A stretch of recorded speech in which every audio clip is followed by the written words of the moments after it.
podcast. Sitting here with Joe DeRosa. Going to do another podcast. And that is the new theme song of the podcast made by Joe DeRosa himself. The You Know What Dude theme song, right? Yeah.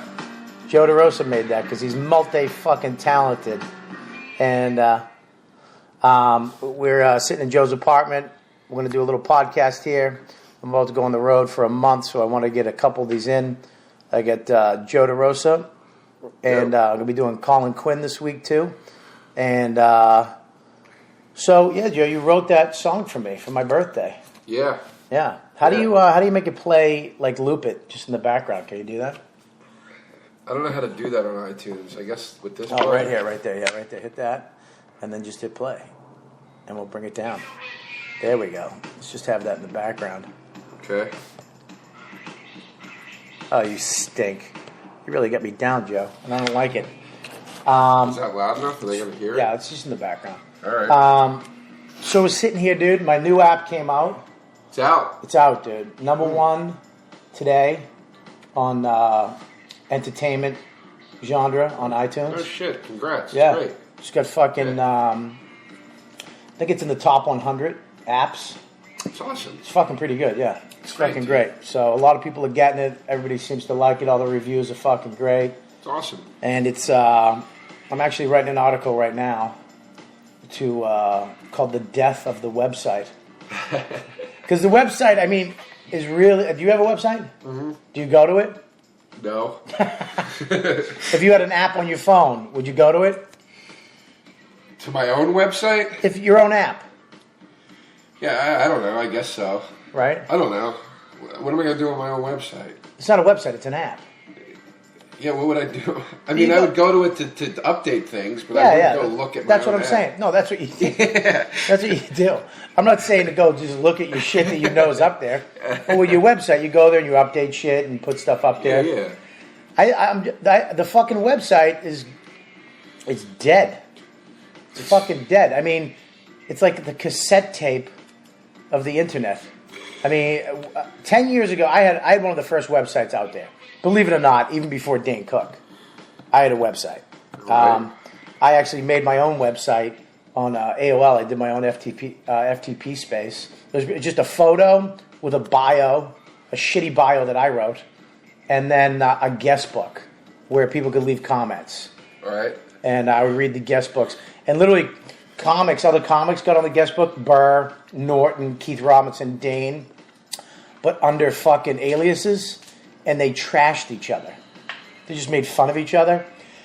And it was fucking brutal, dude. Like, they would leave 2-page letters on my guest book about what a shitty fucking scumbag. But nobody knew who anybody was except for me. I knew who everybody... Norton was Mr. AIDS. Oh, I think Billy was fucking Scott. Dane was the owner. And Keith was KWR Superstar. Oh, I remember KWR Superstar. Dude, these guys would go there and fucking trash people and trash each other and trash me. They would fucking kill me. That's nice. Oh, it was fucking, it was brutal, but I had people going to that website every day. I mean, hundreds of people would be like, dude, this is the funniest shit I've ever read on the internet. Right. This was 12 years ago, maybe 10, 12 years ago. And like Norton would call me up and go, fucking dude, this is crazy. Like Dane would call me up and be like, dude, I can't, I'm obsessed with this shit. And like, they would really, like Norton would fucking be like, Bob Kelly's comedy is as funny as child rape with half the laughs. And how it ended, Dane actually set up a fucking fake account, protecting children on the internet account company with a number, a logo, and everything, and started emailing me that they're going to sue me and put me in jail and fine me $10,000 if I don't take all the swears off and all the terrible shit against children off there. I literally kept going through it and like editing swears out, and then I finally was like, fuck it. They kept sending me stuff, and I finally was like, fuck you, do whatever you got to do. I just took it off. A year later, Dane told me it was him. Oh, God. Dude. What a scumbag. That's mean, man. Oh, dude, that was fucking me. He was just like, dude, I couldn't take it anymore. I couldn't take, because I was up all night for days writing a perfect letter. Because if you wrote the wrong word or you'd be trashed by the other guy. But, I mean, I've had the fucking craziest websites ever. I mean, I think somebody said at a roast, Ben Bailey, Robert Kelly website is more famous than him. Because I had fucking websites, dude, where I literally walked across the top of the screen. I remember that. You'd punch the ground. No, I'd hit. Would like shoot out. I hit the microphone, and little balls would shoot out, and it was crazy. I remember that. And I had an animated website. I had intros to my website that would fucking rival any MTV video out there with like Godsmack and fucking just crazy rock. It was stupid. And but now look, my website is an HTML. There's no Flash. It's a basic website, and I never go to it. It's fucking dead because everybody has a fucking smartphone in their pocket. Right. Everybody has a smartphone, and everybody wants an app. Right. And right in your hand. Why would you, if you can plug it into your car, listen to my podcast on your fucking way to work, you can fucking check my shit out on a train. Right. You can fucking find my dates right in your hand. Why would you go home and sit in a fucking shitty, uncomfortable, cluttered desk that most people have in their apartments? That shitty area. All right. Can we talk about something? We are talking about something. But can I interject with something? Yeah, absolutely. Two things. Two things? Two things. There better not be three. It's two. All right, go ahead. Number one, I don't like that your website 12 years ago is more advanced than my website now. What do you have, like just a photo? Just a page that I can put dates and comments on, like one comment telling people what's going on. That's fantastic. Go ahead. Because I was too cheap to to have somebody do it. You couldn't spend the $1,000 on some college student at fucking ITT Technical to fucking do your website. Paid Lenny Marcus $200, I think, to do it. Looks good. Oh. Looks good, but it's real. He was like, all right, this is what it costs to do this stuff. And I was like, all right, we're going to forget all that stuff. Actually, you're ahead of the times. Yeah. You're actually what a website basically should be now. It's just a fucking page with your face and where you're going to be. I have a throwback website. What's number two? Number two is, before we started taping the podcast, you were telling me about this tour you're doing. Yes. In Canada. Yeah. And how you have to be reasonably clean on the tour. Yes. You can't say the F at all on the tour. You have said fuck more times in this 8 minutes than I think I've ever heard a human being say it. I'm fucked. I'm fucked on this tour. I went down to the cellar last night to try to do a 15-minute set without saying fuck. And it's like, dude, it's fucking kills me, man. Because the word fuck just comes out of my mouth so just beautifully. It just flows out of me. Yeah. And then when I try to fucking, not say something, we were talking about Bill Cosby himself, a special, and I'm watching him, and he's even talking about dirty talk, and he's doing that filth, parents don't want to swear in front of that. You don't want to, but you still got to express it. Flarn, flilt, and flarkin. He said fuck 97 times, but didn't say fuck once. Yeah. And it was still funny. If I did that, I'd look like a fucking pervert. Flarkin. Ugh. I'm fit. This tour, I hope I don't get kicked. I'll probably get kicked off. I'll probably wind up home in a week. And just ruin everything. Oh man, look, I'd feel bad that you lost out on the tour, but I'd be happy to see you back here. I'm really at a loss. Bobby and I have been, for the last 3 weeks, every day drinking coffee and smoking cigarettes together at the beat, every morning. And we live 2 blocks away from each other. I kind of don't know what I'm going to do over the next month. Well, you got Morgan Murphy. She works. She writes all day at Fallon. I can't do morning stuff with her. Yeah. Unless I actually get up in the morning. Morning, by the way, to us is 12:30. Yeah. Except today when I woke up with fucking diarrhea. Well, why don't you tell everybody why? Well, first of all, me and Joe, just to let you know that he's sitting in front of a half-eaten honey bun as we speak. We're just hunks of garbage when it comes to food. I mean, we went to this new sub shop, this new sandwich place, a Portuguese sandwich place that just opened up in our neighborhood. We live over in Hell's Kitchen, and Hell's Kitchen in the last 5 years has become just insane. I mean, the restaurants here are crazy. They just opened up the best little boutique fucking crazy cheese shops and pizza places and, you know, Colombian restaurants. And we went to this place yesterday. And as soon as I go to a new place and it's amazing, the first person I take there is DeRosa. It's the first person I call. With my wife, she's like, you're going to call Joe? Because I know you enjoy food as much as I do. Yeah. We both bit into the sandwiches yesterday, and we're like that fat Andrew Zimmerman on Bizarre Foods, where our heads go back and we snap and chomp, and we both go, oh my god, and our eyes roll back and our fat heads like, oh my god. Oh, we're tasting the covenant of the fucking ark. This is amazing. The most amazing. It's a dumb sandwich. We ordered 3. This is how gay we are too. We did halvesies. Yeah, we did halvesies. Well, wait, we didn't order 3. We ordered 2, 1 each, which is normal. Yeah. And we traded halves, and we ate that. Plus, we got these chips or whatever with it, and we just housed these sandwiches. Which, by the way, we got extra meat on both. We asked for extra meat, so we eat the sandwiches and we're sitting there, and then you're just, dude. Thank God we're not into drugs, because you'd be the guy that gives us the OD. Because you go, why don't we get the pancetta one, dude? Come on, let's get a third one. And I was like, all right. The reason why is because the pancetta was the one I got the day before. I've been there 2 days in a row. And it was like the best BLT. Portuguese pancetta is amazing. It's hot. It's like eating fucking bacon butter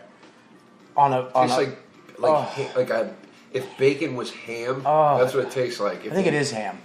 But you know what I mean? Yeah. If bacon was if you had a piece of bacon that was the consistency of ham. Oh my god. That's what it tastes. It's so good. And it was just, I had to try it. I already know the lady's first name. I got a picture with the chef at the Colombian restaurant that I took. I'm just a fatty. If we could write a show, just Fatzos, that was on just a hit Fatso show, we could just stay in between each scene, just be at craft services, plowing down M&Ms and Twizzlers and fucking honey buns. How great would that be? We should, because that's what I was thinking. When we eat food, it's like man versus food, except there's no cameras. Yes. There's no payoff. Yeah. It's just 2 guys eating that way. And food never wins. Food never beats us. There's no entertainment, nothing. We're just doing it in our private lives, so it gets kind of, it gets a little sad. It's fucking sad. It's food. This is the thing too that I knew yesterday, is that I usually eat when I'm depressed and bad shit happened. I'll say fuck it, and I'll eat. And I also eat when great shit happens. I reward myself when great shit happens. That's the essence of addiction. Yeah. Good or bad, you have to fucking reward yourself with, whether it be sex, fucking getting drunk, fucking doing some coke, or in our case, food.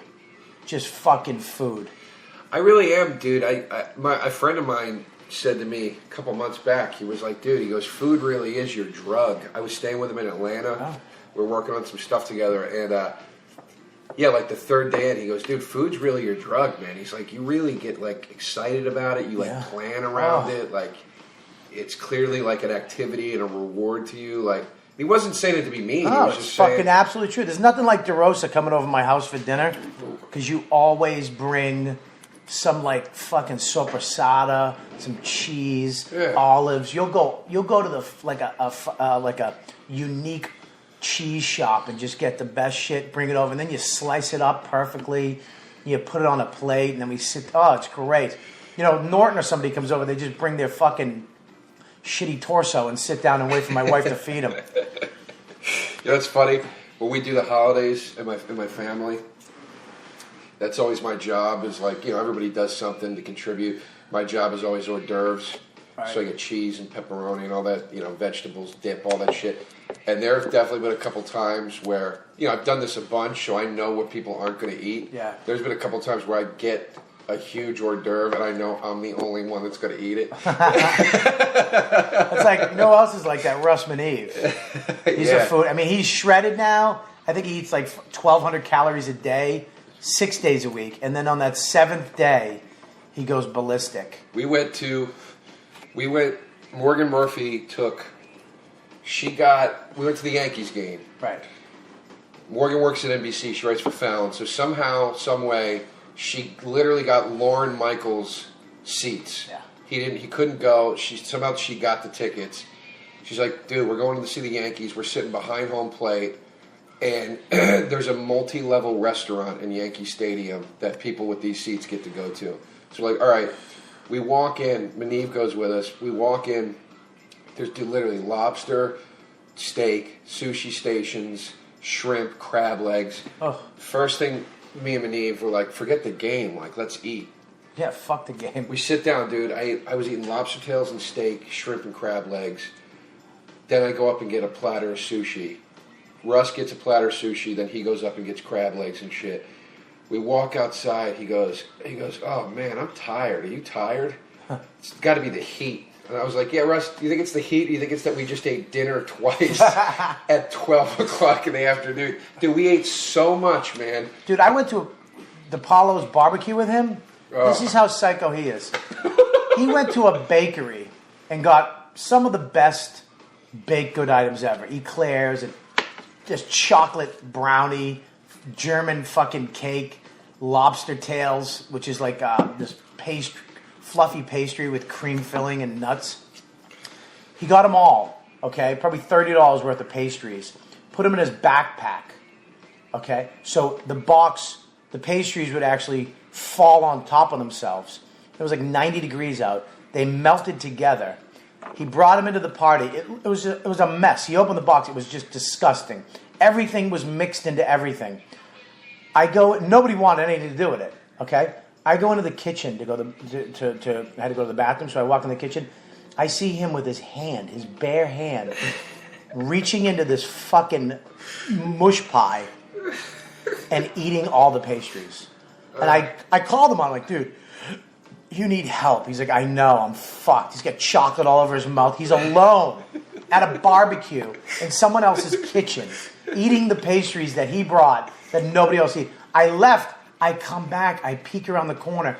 He's got a fucking whole chocolate piece of cake in his hand, like just mushed in his hand, stuffing it in his face. Oh my God! Do you think he sabotaged the pastries?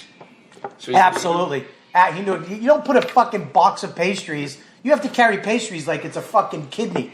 You can't throw it in your backpack and then put your backpack on. Jesus God, man, Yeah. That's hilarious. Yeah. That's hilarious. I've been there though. Food is a motherfucker, man. It's a fucking. I mean, it's terrible, man. I can't. It's the one thing. I kicked drugs. I kicked alcohol. I've been doing great with sex, but you quit all that shit, and the only thing that left is food. And food is.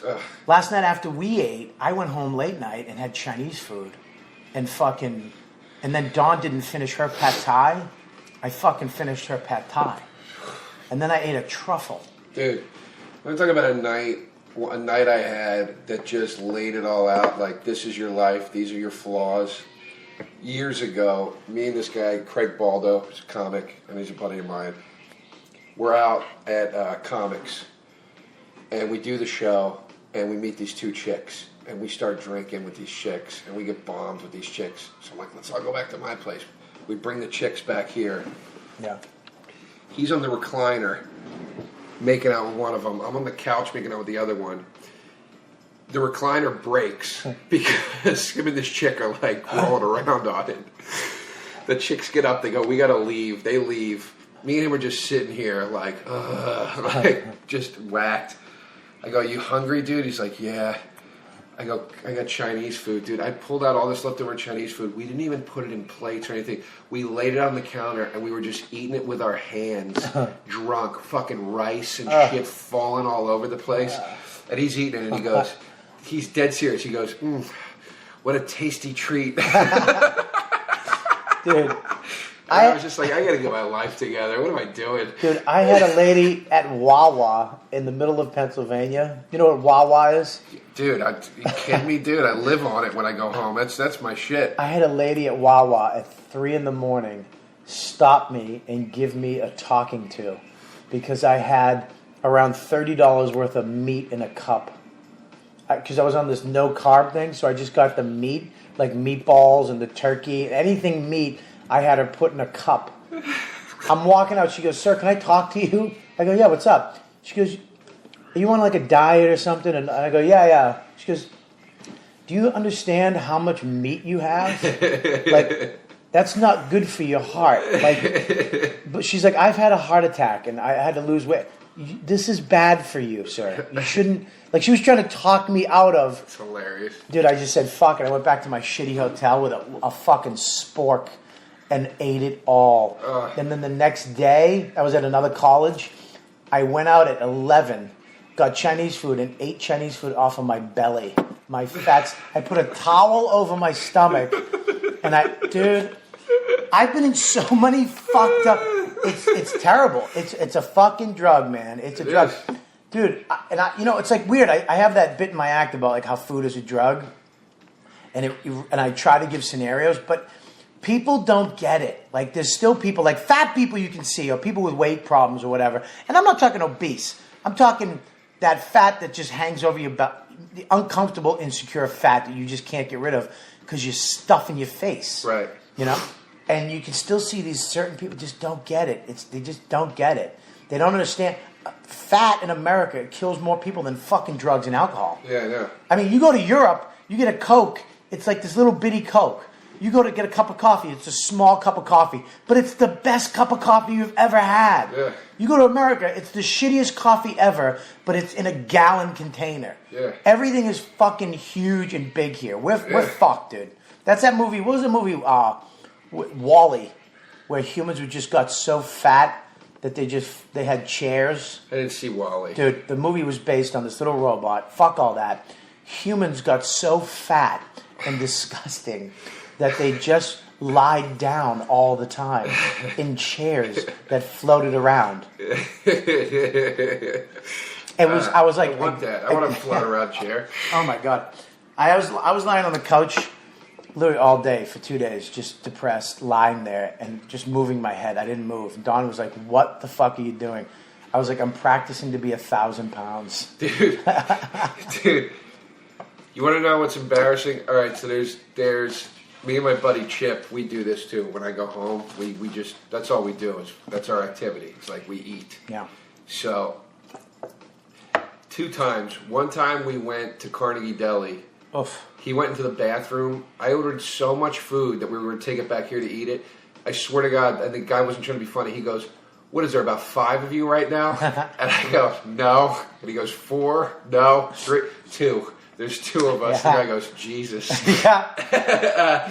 And another time, there's this place called Eve's in Norristown, Pennsylvania. They have these things called Zeps. Yeah. You never had a Zep? Dude, if we ever go to Pennsylvania together, I'll get you a Zep. Dude, it's provolone cheese, salami, oil, oregano, raw onion, and tomato. Dude, it's the greatest sandwich ever. It's just so good, dude. Oh my God, it's perfect. So there's this place, Eve's, that specializes in Zeps, but then they have all kinds of different Zeps. They have like tuna Zeps and cheesesteak Zeps, and So at Eve's, you don't pay until you're done. You order, and then you walk up to the register, and they just trust you that you're going to tell them what you ate. Dude, we sat there one day. We go up to the register to pay. The dude's like, "What'd you have?" I swear to God, dude, I'm like, medium Zep, medium Zep, tuna Zep, cheesesteak Zep, Oh God. large bag of potatoes, 3 iced tea, we had a couple of those tasty cakes. Dude, the dude just stopped ringing us up and he goes, "You guys were hungry." Huh? It's like, this wasn't a special occasion. We just sat there and just barreled this shit. This is something that makes you feel good, man. It makes you feel all right, just being full. It's like a hug. Yeah. It's like a hug. Well, I'll tell you what makes you feel bad when you're sitting in a sandwich shop in Norristown, Pennsylvania, where food is cheap. It's not like eating in New York, and you're full, and your bill is $40, and you're like, did we just spend $40 in a fucking pizzeria? Oh, shit. Yeah, dude, food is a motherfucker. It owns my life. It really fucking does. It's so sad. But you know what? I have nothing. I don't have nothing. Dude, you know when I stopped caring? But you have a different body frame, which you get fat, but you can't tell because you're tall and thin. So the only way you can tell that you're a mess is if you take your shirt off. Right. That's when you're a mess. Yeah. Dude, I'm kind of stocky. I have that fucking original Superman barrel chest. I just get fat. My face gets fat. 2 weeks, and you're like, ugh, what happened to you? But I can lose it in 2 weeks. Right. Which sucks too. No, that's bad. I know what you mean. Where you're like, if I just eat right for 2 weeks, it's gone. Yeah, the bloat is gone and fucking. But dude, the way my fat is, it's just you can tell. But you know what's good about that though? Here's the pro to that. Nothing. No. Here's the pro to that. What you see is what you get. Do you know how many times I bring a girl home and we're like, it's like getting heavy, and I take her shirt off and she doesn't take my shirt off because she's close enough now and she realizes I don't want to see this. I thought I wanted to see this. I don't. She's fucking the fat chick. Yeah. Dude, I can't tell you how many times that's happened. Dude, you know how many times I show up at a comedy club and girls are like, that's not you in the photo. It was me 6 months ago. It was. Oh, dude. I should just take a fat photo of me now and have them use that. And then when I show up, if I'm thin, that's a bonus. I have video of you over there. I don't even know if you know I have this. No, I don't. But when I was in... I wish I still had a VCR because I only have it on video. But when I was in college, I used to book the comedians at my school. Yeah. I worked for the student board. Yeah. So New York Entertainment, which for those of you guys that don't know, there's a guy, Matt Frost, and there was a guy, Brian Billig. They used to work for Barry Katz. Yeah. Barry Katz is Dane Cook's manager. It was called New York Entertainment. Barry Katz eventually went on and did his own thing with management, but Frosty and Billig still had New York Entertainment, and what they did was they booked comics at colleges. That was their specialty. So when they wanted you to book their guys, they'd send you videotapes, reels of everybody, right? Yeah. So I have reels of you, Norton, Keith, Dane, Jay Moore, all the guys that work with him in all of your first TV sets, dude. Right. All your first tapes. I have a tape of you from Caroline's. Oh my God. It was before you even had a TV set to send out. Yeah. It's just a tape of you Caroline's. Dude, you look like John Leguizamo. It's gorgeous. And it's taped. Gorgeous. You're fit. Gorgeous. Yeah, you got the hat on. Oh my God. Yeah, you look like John Leguizamo. I used to have people in New York stop me and say they love my work when he was doing Freaks on Broadway. They used to be like, and I used to just accept the compliments. I was gorgeous, dude. I had beautiful curly hair. I was just shredded, gorgeous body. I was just awesome, dude. And the fucking pussy I used to get was just incredible. I had a girl, a stripper. I was such in shape at one point in those days. She wanted me to start stripping with her for like girl parties. She wanted me to be the male stripper. That's how fucking good looking I was. Now I'm a fetish. You have to like bald, fat guys who are hot and cold for girls to like me. I think I got one more. I got one more shot in me though. That's the thing though. If you lost your weight, I can get shredded. I can get fucking cut. Like muscle and shit. I was there fucking last year, dude. I have a picture of me. It's incredible. I was in spitting distance of fucking being there. I had 4 abs, and the bottom one was coming in. I was right there, and I let it all go. And I remember when I let it go. I was in Dallas, and I just stopped working out. I was just so stressed out and so fucked up. I just stopped going to the gym, and I was going to the gym 5-6 days a week. Right. And eating clean, and then I just stopped, and I haven't really been back since. What was your first meal where you're like, I'm done? Jimmy's, Jimmy John's, Jimmy John's sandwiches. Yeah, I like Italian. I think it's a number 5 with extra meat. It was the best fucking sandwich I've ever had. I fucking ate 2 of them. I got one, and then I ordered another one. And I was done. I was done. Dude, I remember once I stopped eating meat for a couple months. Yeah. Which is dumb. Don't ever do that. I stopped eating meat for a few months, dude. I was eating all veggies. I was probably healthy. Yeah. And I just hit this day where I was like, I'm not doing this anymore, dude. I went to Burger King and I got 2 Whoppers with cheese. Oh. And it was literally like an Iron Man when he comes back from being a hostage. Yeah. He's like, I want a cheeseburger, and he's pulling them out of his pocket. Dude, my favorite part of the movie. Yeah. When he pulls out the cheeseburger, it's just the way he's eating it. I want to fucking do that.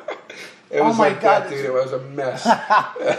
Dude, I'll tell you who else is a little fatty too, but he works out so much and he eats clean a lot. Dane can put some food down. I remember we were on that tour, dude. I was telling him about McDonald's, and like I go to McDonald's and I just get frustrated because you always get down to that last French fry and they're gone. Even the large fry, the extras, the supersized fry. You always get down and it's like you could have done a few more fries. He's like, dude, do what I do. He goes, I go in and I get 3 orders of large fries, and as soon as I get them, I just empty them into the bag that they come in, and shut the bag. Salt it, shake it, shut the bag. Oh, God. He goes, you'll never eat all of them, but you'll never want for another fry. So one night we were really eating healthy on the tour and working out, but one night we shits and giggles told the driver going to the fucking plane, stop at McDonald's. He pulled in. We're in front of the fucking ordering station out there in the drive-thru, and we're just looking at each other like, should we do this? And then I just turned slowly and sadly towards the microphone. I go, can I have 6 orders of large fries, 2 quarter-pounders with cheese, and then he wanted, I got double quarter-pounders with cheese, 2 of them.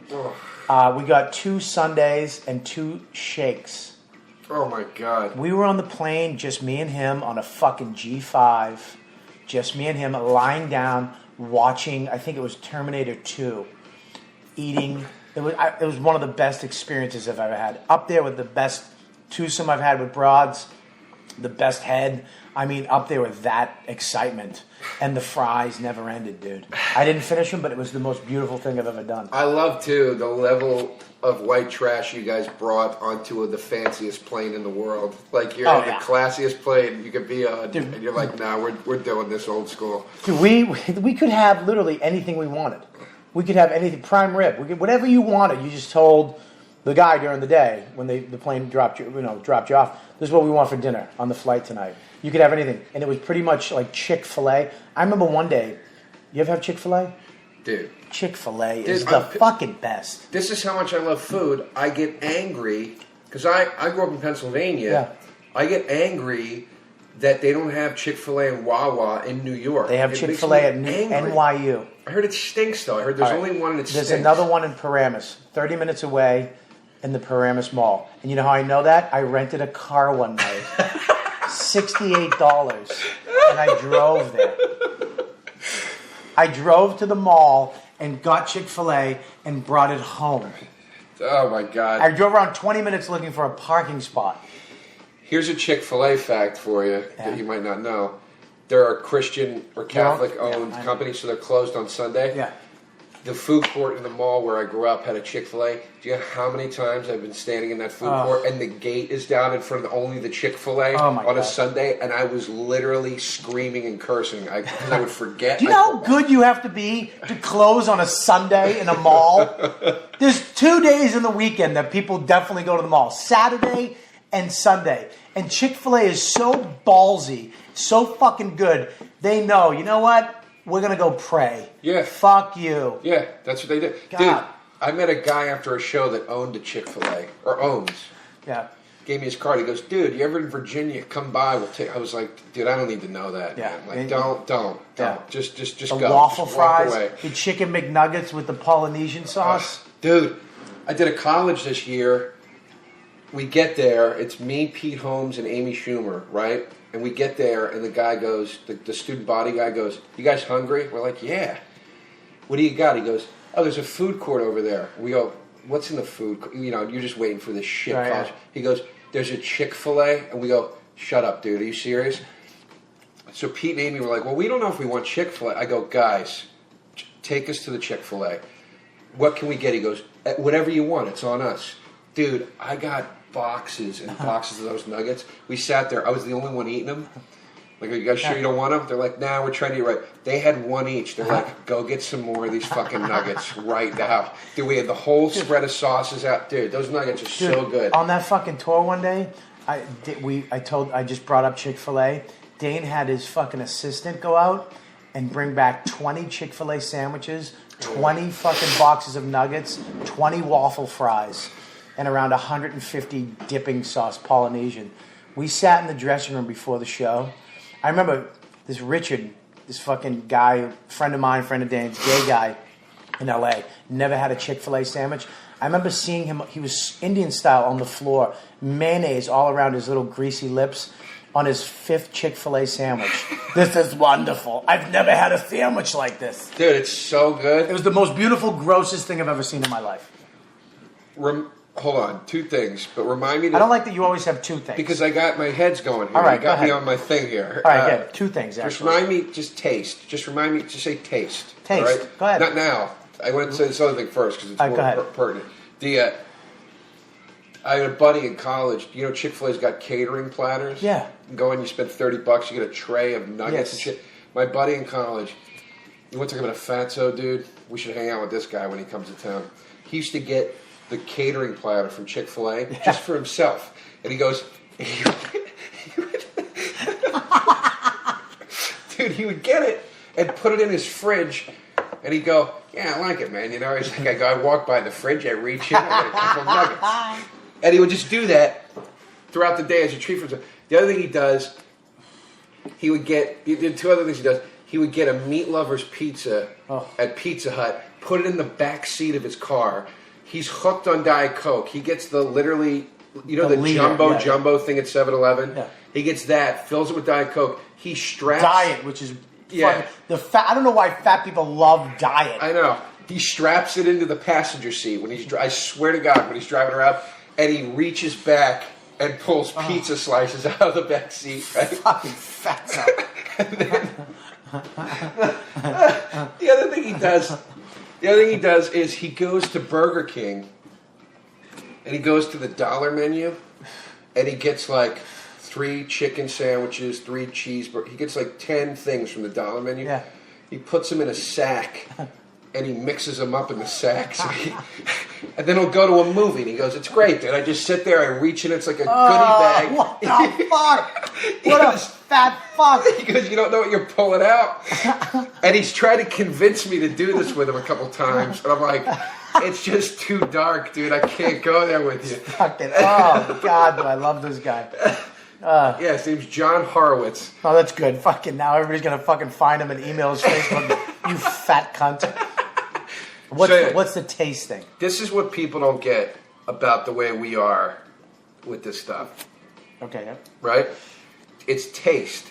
People don't understand that it's taste. Right. People go, how can you eat McDonald's? It's bad for you. It's not quality. It's like, dude, I'll eat McDonald's. I'll also eat, you know, a filet or whatever. I'll eat lobster. I'll eat any food that tastes good. Right. I don't care. If it tastes good, I want to eat it. Right. And proof of that is I dated a girl for a while that was I dated a girl that was an assistant to a chef on the Food Network. Right. And I was like, what's he like? And she's like, yeah, he's a regular dude. He's cool, blah, blah, blah. And I was like, do those guys ever eat McDonald's and shit? She's like, oh, yeah, all the time. Fuck yeah. She's like, they don't care. They're like, they think that stuff tastes good. They get it. You know what I mean? Fucking taste good. Any real food enthusiast is all about taste. They don't care if it's Kraft Singles grilled on some fucking Wonder Bread. If it tastes good, they eat it. If you don't know, you have to see the movie Fatso. If you're a fat person or you're fat or you're a foodie, you have to watch the movie Fatso with Dom DeLuise. It's got to be one of the most funniest movies out there. And it gets fatness. It gets the fat drug so good. It is. When he's crying at his cousin's death at the funeral, at the wake, and he goes in to get a glass of water for his fucking the mother who's just crying and fucking passing out, and he dips the bread in the sauce and pours some cheese on top of that, and then takes a bite and then takes a deep breath like that just made everything all right. Yeah, stops crying. God, dude, when he's with the old lady and the pastries in the shop, and she's eating the pastry and he keeps looking at the pastry. Yeah, it's the it's the funniest movie. If you're fatty, you'll get this movie. I've never seen a guy cry more in a fucking movie. Oh yeah, it's so emotional. He's getting beat. He's getting beat by his fucking sister with a cane, and he's just crying out the window, just taking the beating because he knows he ate the birthday cake. He ate the Onie off the Anthony. You ate the Onie! Yeah, it's the best. It's Requiem for a Dream for fat people. Oh my God, dude. And then the guy goes, all right, here's $40. Don't give him money! Mm-hmm. And then he goes, what are you going to do with the rest of that cake? And she just punches it. What am I going to do? And she just beats the shit out of the cake. Oh, it's great, dude. It's the best fucking movie. It captures it. Well, I didn't know what we were going to talk about, but that was good. Fucking fatness. Well, I'm actually... I enjoyed it. I'm hoping that this tour that I go on, I'm going to try to work out every day because I'll have nothing else to do because I don't know any of the people that I'm going on tour with. So I think one's a Mormon and the other, I don't know who the fuck it is. So it's going to be me. Hopefully I come back thinner. So we'll do the podcast when I come back, and maybe you be the judge, Joe. You let me know if it worked out or if I'm still the fucking same chunky fucking douche that you knew when I left. Fair enough. But we got the movies coming along, Shooting Angles. Yeah. It's in the festivals. We didn't find out yet, right? Still waiting to hear on this festival. So. Still waiting to hear on the festivals, and we're writing the feature-length version of it right now, which is coming along fucking great. Yeah, we're almost halfway done that, so I'm excited about that. And then me and Joe are going to be working on our own little project in the next next month or so. Yeah. Which maybe next time we'll tell you about if it goes well, if we get any news. Yeah, we'll see what happens. And where are you going to be? Anywhere? Excuse me, the weekend of, October 27th through the 30th, I'm going to be at Helium in Philly with Amy Schumer and I are co-headlining out there, so that'll be fun. Come out to that and go buy my album. It's on iTunes, the Depression Auction. That's fucking exactly what it should be called. Yeah, I know. And my app is right now in the top 100 of the entertainment apps and number one today on the News and Noteworthy on iTunes. The Robert Kelly app. Make sure you go buy it because this podcast streams right from the app along with all the other shit. And the tour dates and fucking live updates and everything's up there. So make sure you go check that out. Well, that's it. That's another podcast. You know what, dude? And we'll talk to you next time. This week, I think I'm going to have actually Colin Quinn going to be doing the podcast on another one. So make sure you keep checking the app for the next podcast.